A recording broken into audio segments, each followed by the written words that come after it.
혹시 지금 구매를 고민하고 있는 자동차가 이미 시장에서 사라질 운명에 가까워지고 있다면 어떤 일이 벌어질까요? 놀랍게도 바로 지금 이런 일이 실제로 벌어지고 있습니다.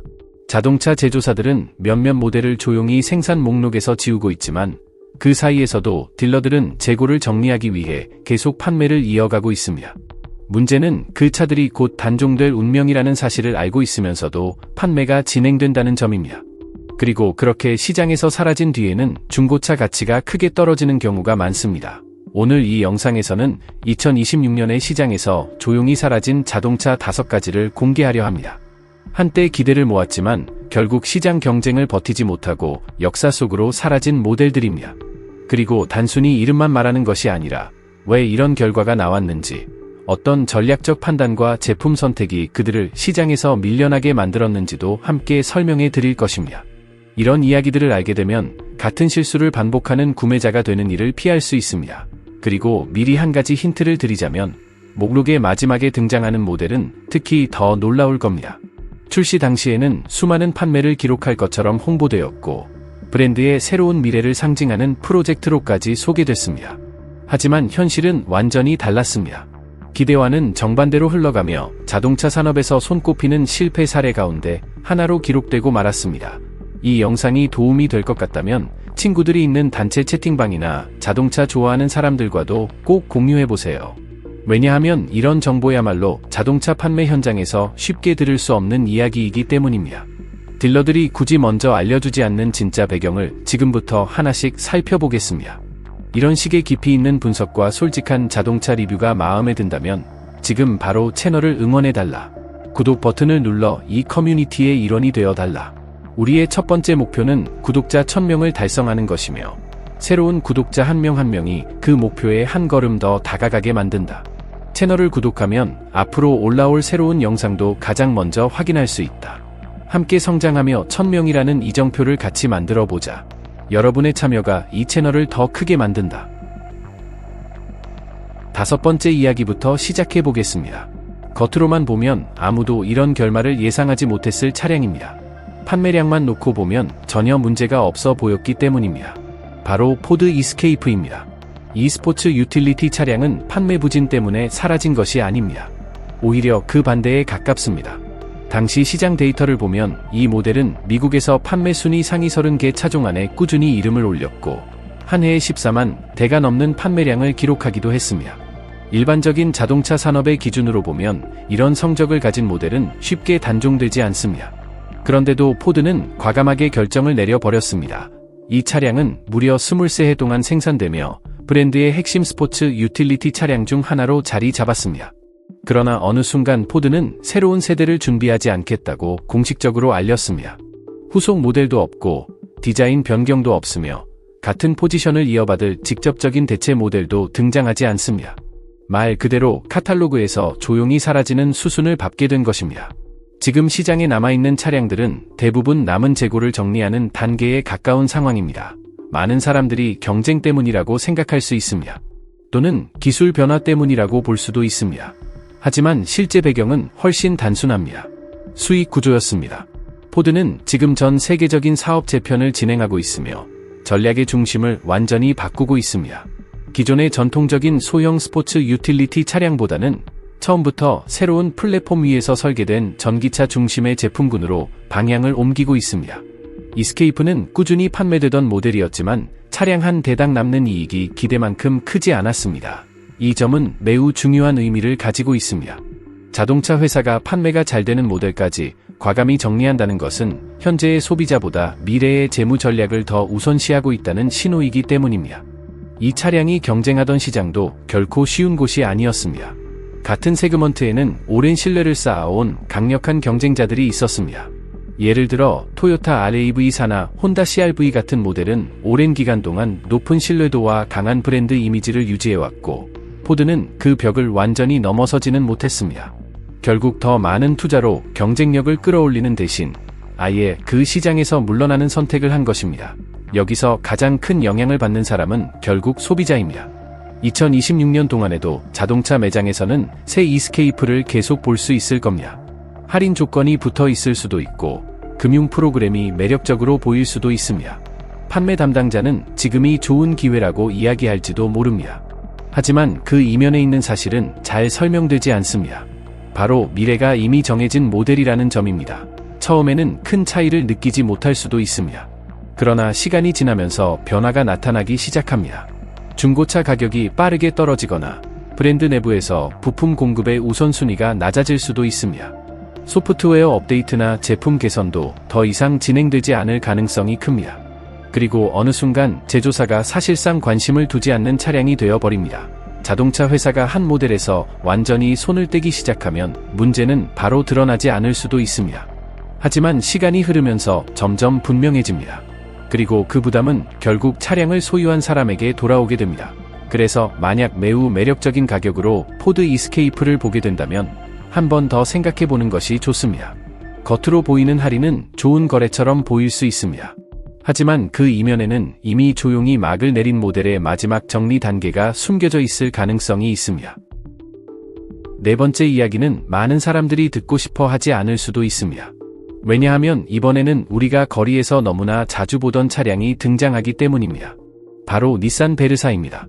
수년 동안 수많은 가정이 선택해온 대표적인 경제형 세단이죠. 하지만 닛산은 이미 미국 같은 주요 시장에서 중요한 결정을 내렸습니다. 여러 정황을 종합해보면 2026년이 이 모델의 마지막 생산 연도가 될 가능성이 매우 높습니다. 다시 말해, 오랫동안 대중적인 선택이었던 이 세단이 이제 시장에서 조용히 사라질 준비를 하고 있다는 뜻입니다. 이 결정에는 단 하나의 이유만 있는 것이 아닙니다. 여러 가지 요인이 동시에 작용했고, 그 어느 것도 소비자에게 유리한 소식은 아닙니다.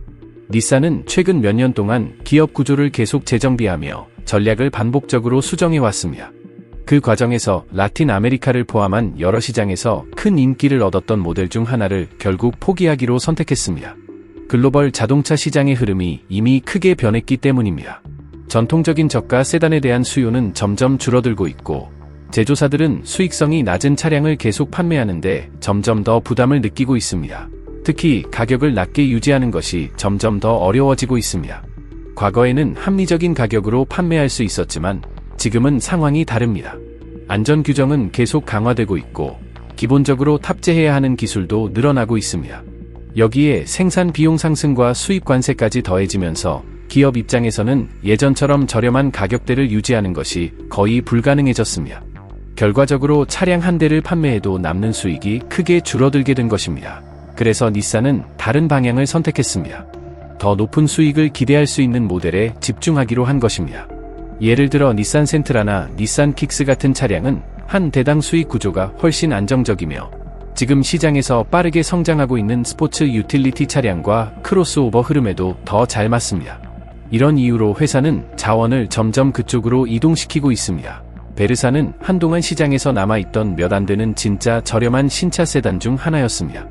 많은 나라에서 비교적 부담 없는 가격으로 구매할 수 있었기 때문에 더욱 특별한 위치를 차지하고 있었습니다. 하지만 현재 자동차 산업의 계산 방식에서는 단순히 가격이 저렴하다는 이유만으로는 모델을 유지하기 어렵습니다. 결국 모든 흐름을 보면 2026년형이 사실상 마지막 등장일 가능성이 높습니다. 일종의 마지막 인사처럼 등장한 뒤 역사 속으로 사라질 가능성이 큽니다. 그 이후 닛산은 개발 자원을 점점 다른 분야로 옮길 것으로 보입니다. 특히 전기차와 더 높은 수익을 만들어낼 수 있는 차량들에 집중하게 될 가능성이 큽니다. 그렇게 되면 오랫동안 브랜드의 입문 모델 역할을 했던 이 세단은 자연스럽게 뒤로 밀려나게 됩니다. 이 변화는 차량을 이미 보유한 사람들에게도 영향을 줄 수 있습니다.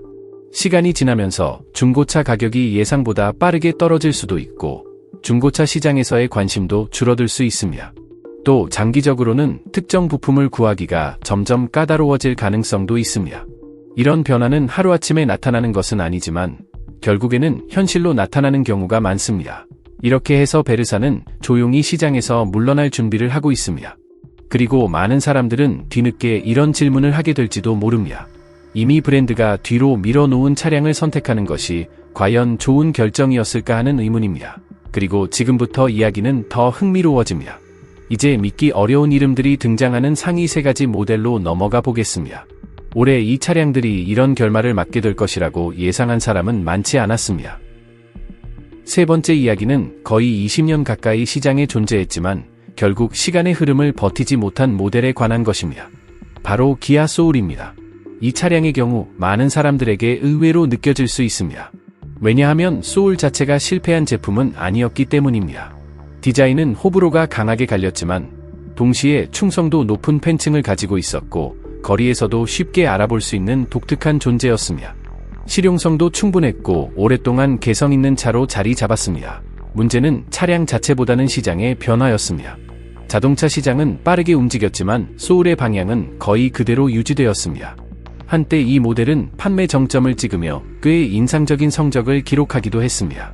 하지만 시간이 지나면서 판매량은 예상보다 빠르게 떨어지기 시작했습니다.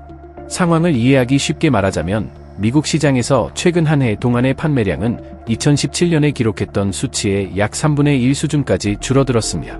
그만큼 감소폭이 매우 컸던 것입니다. 그렇다면 어디에서 문제가 시작된 걸까요? 시장이 요구하는 기준이 바뀌기 시작했다는 점이 핵심이었습니다.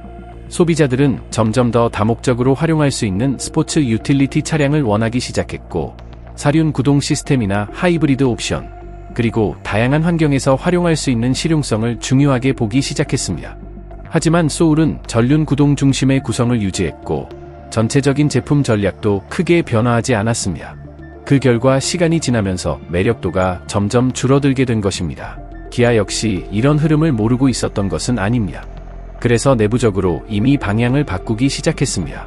브랜드는 점점 더 경쟁력 있는 대안을 시장에 내놓기 시작했습니다. 예를 들어 기아 셀토스나 기아 니로 같은 모델들은 더 많은 기술을 탑재하고 있었고, 하이브리드 선택지도 제공했으며 시장의 요구에 훨씬 더 가까운 구성을 보여주었습니다. 자연스럽게 소비자들의 관심도 점점 그쪽으로 이동했습니다. 결과는 결국 예상할 수 있는 방향으로 흘러갔습니다. 얼마 전 기아는 소울의 생산이 종료된다는 사실을 공식적으로 알렸습니다. 큰 발표나 드라마틱한 이벤트는 없었습니다. 단지 조용히 생산 목록에서 빠지며 역사 속으로 물러난 것입니다. 지금 자동차 판매 현장에서 볼 수 있는 차량들은 대부분 마지막 재고에 가까운 상황입니다. 2026년이 시작되면서 많은 판매점이 할인과 다양한 프로모션을 통해 남은 차량을 빠르게 판매하려 하고 있습니다. 하지만 브랜드의 시선은 이미 다른 곳으로 향하고 있습니다. 기아는 지금 새로운 전기차 라인업에 많은 자원을 투입하고 있습니다. 특히 기아 EV3이나 기아 EV6 같은 모델들이 앞으로 브랜드의 소형 차량 시장을 책임질 중요한 역할을 맡게 될 가능성이 큽니다. 그래서 만약 지금 매우 매력적인 가격의 기아 소울을 발견했다면 한 번 더 생각해 보는 것이 좋습니다. 겉으로 보면 좋은 조건처럼 보일 수 있지만 실제로는 이미 생산이 끝난 모델일 가능성이 높습니다. 제조사가 전략적으로 뒤로 밀어둔 차량이기 때문에 시간이 지나면서 중고차 가치도 더 빠르게 떨어질 가능성이 있습니다. 그리고 아직 이야기는 끝나지 않았습니다. 다음에 등장할 차량은 이보다 훨씬 더 충격적인 사례입니다. 한때 자신의 세그먼트를 완전히 바꿔놓을 것처럼 기대를 모았던 모델이었지만 결국 산업 역사에서 가장 난처한 사례 중 하나로 남게 된 이야기입니다. 이제 두 번째 이야기를 살펴보겠습니다. 다시 한번 닛산의 이름이 등장합니다. 하지만 이번에는 오래된 모델이나 저가 세단에 대한 이야기가 아닙니다. 최근 몇 년 동안 닛산이 겪은 가장 큰 충격 가운데 하나로 평가되는 차량입니다. 바로 닛산 아리아입니다. 이 전기 스포츠 유틸리티 차량은 처음 등장했을 때 브랜드의 새로운 시대를 상징하는 모델로 소개되었습니다. 전기차 시대에서 닛산의 위치를 다시 세우게 될 핵심 프로젝트라는 설명도 이어졌습니다. 화려한 디자인과 미래적인 비전이 강조되었지만 실제 시장에서는 전혀 다른 결과가 나타났습니다. 출시 이후 겨우 2해 정도 지나자 시장의 흐름 속에서 빠르게 존재감을 잃어버렸습니다. 2026년을 기준으로 보면 아리아는 더 이상 새로운 세대로 이어지지 않습니다. 추가적인 업데이트도 예정되어 있지 않고 다음 세대 모델 역시 계획되지 않았습니다. 결국 이 차량은 브랜드 라인업에서 조용히 사라지는 길을 걷게 되었습니다. 현재 자동차 판매 현장의 상황도 크게 다르지 않습니다. 많은 판매점은 아직 남아있는 재고를 최대한 빨리 판매하는 데 집중하고 있습니다. 그렇다면 무엇이 문제였을까요? 이유는 한 가지가 아니라 여러 가지였습니다. 그리고 그 대부분이 차량의 경쟁력에 직접적인 영향을 주는 요소들이었습니다. 가장 먼저 언급되는 부분은 생산 구조였습니다. 아리아는 일본에서 생산되었는데 이 구조는 특정 시장에서 높은 수입 관세의 영향을 받게 만들었습니다. 반면 경쟁 전기차들은 현지 생산이나 세제 혜택을 활용하며 가격 경쟁력을 확보하고 있었습니다. 결과적으로 아리아는 가격이 상대적으로 높아졌고 소비자에게 확실한 장점을 보여주기도 어려웠습니다. 판매 성적 역시 기대와는 큰 차이가 있었습니다. 예를 들어 2024년 한 해 동안의 판매량은 약 15,000대 수준에 머물렀습니다. 전기 스포츠 유틸리티 차량 시장에서 선두를 노리던 모델이라는 점을 고려하면 매우 낮은 수치였습니다. 여기에 사양을 자세히 살펴보면 상황은 더 분명해집니다. 주행 가는 거리에서도 특별히 앞서는 모습을 보여주지 못했고 더 저렴한 가격의 경쟁 모델들과 비교해도 확실한 우위를 찾기 어려웠습니다. 전기차 시장에서는 이런 부분이 소비자의 선택에 큰 영향을 미칩니다. 특히 미국 시장에서의 반응이 결정적인 역할을 했습니다. 미국은 전기차 판매에서 매우 중요한 시장입니다.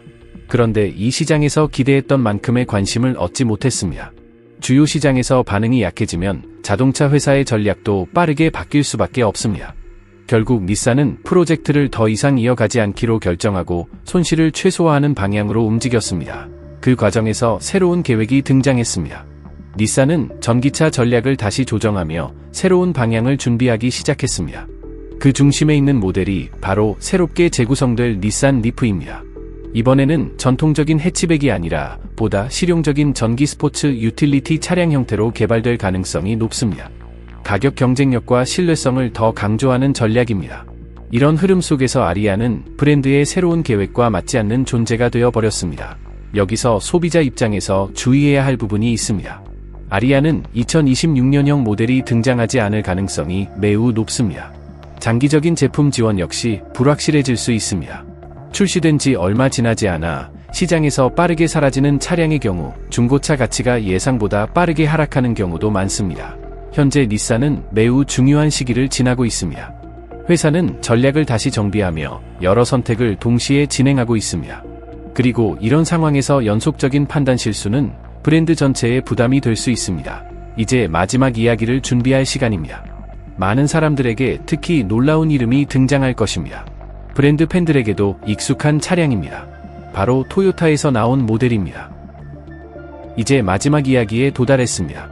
이번 사례는 특히 많은 사람들에게 민감하게 느껴질 수 있는 모델입니다.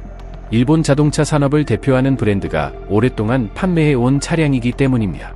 바로 토요타 야리스입니다. 합리적인 가격과 실용성 덕분에 오랜 기간 많은 운전자들에게 사랑받았던 모델이기도 합니다. 하지만 잘 알려지지 않은 사실이 하나 있습니다. 우리가 알고 있던 그 야리스는 이미 시장에서 사라졌다는 점입니다. 미국에서는 2020년에 판매가 종료되었고 라틴 아메리카에서도 생산이 얼마 전 공식적으로 마무리되었습니다. 이 결정은 차량 자체의 문제 때문이 아니었습니다. 기계적인 결함도 아니었고 브랜드 이미지가 나빠진 것도 아니었습니다. 이유는 훨씬 현실적인 것이었습니다. 더 이상 수익성이 맞지 않았기 때문입니다. 토요타는 자동차 시장의 흐름이 변하고 있다는 사실을 비교적 빠르게 파악했습니다. 예전처럼 초소형 세단을 찾는 소비자가 점점 줄어들고 있었고 대신 소형 스포츠 유틸리티 차량이나 픽업 트럭을 선호하는 경향이 강해지고 있었습니다. 이런 상황에서 작은 세단을 낮은 가격으로 판매하면서 수익을 유지하는 것은 점점 더 어려워졌습니다. 하지만 여기서 토요타의 전략이 흥미롭게 전개됩니다. 회사는 단순히 모델을 없애는 데서 끝내지 않았습니다. 같은 이름을 완전히 다른 형태로 재해석하는 선택을 했습니다. 그렇게 등장한 차량이 바로 토요타 야리스 크로스입니다. 기존의 소형 세단 이미지를 벗어나 더 높은 차체와 실용적인 구조를 갖춘 소형 스포츠 유틸리티 차량으로 다시 태어났습니다. 여기에 하이브리드 시스템까지 결합되면서 효율성과 실용성을 동시에 강조한 모델이 되었습니다. 현재 이 차량은 닛산 킥스나 혼다 HR-V 같은 모델들과 직접 경쟁하는 위치에 있습니다.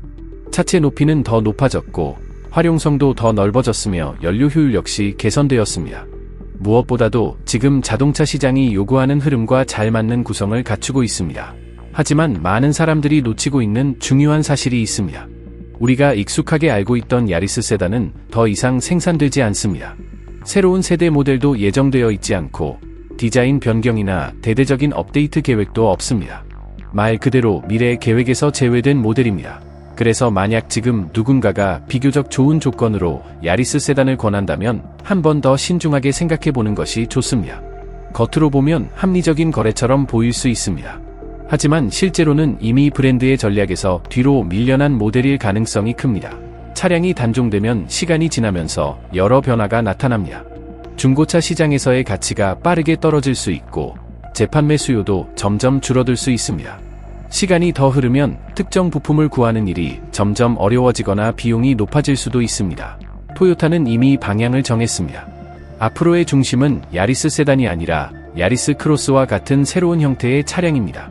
그래서 자동차 구매를 고민하고 있다면 과거의 모델이 아니라 현재 시장이 향하고 있는 방향을 보는 것이 중요합니다. 브랜드가 이미 뒤로 두고 온 차량을 선택하는 것은 나중에 예상하지 못한 비용으로 이어질 수 있습니다. 이렇게 해서 조용히 시장에서 사라진 5가지 모델을 모두 살펴봤습니다. 겉으로는 여전히 판매되고 있을 수 있지만 실제로는 이미 단종의 길을 걷고 있는 차량들입니다. 지금 구매하면 나중에 큰 실수가 될 수도 있는 모델들입니다. 그리고 여기서 끝이 아닙니다. 올해 시장에서 사라진 픽업 트럭 5가지를 따로 정리한 영상도 준비되어 있습니다. 의외의 모델들이 포함되어 있고 자동차를 선택할 때 꼭 알아야 할 이야기들이 담겨 있습니다. 화면에 보이는 영상을 클릭해서 어떤 픽업들이 목록에 올라왔는지 직접 확인해 보세요.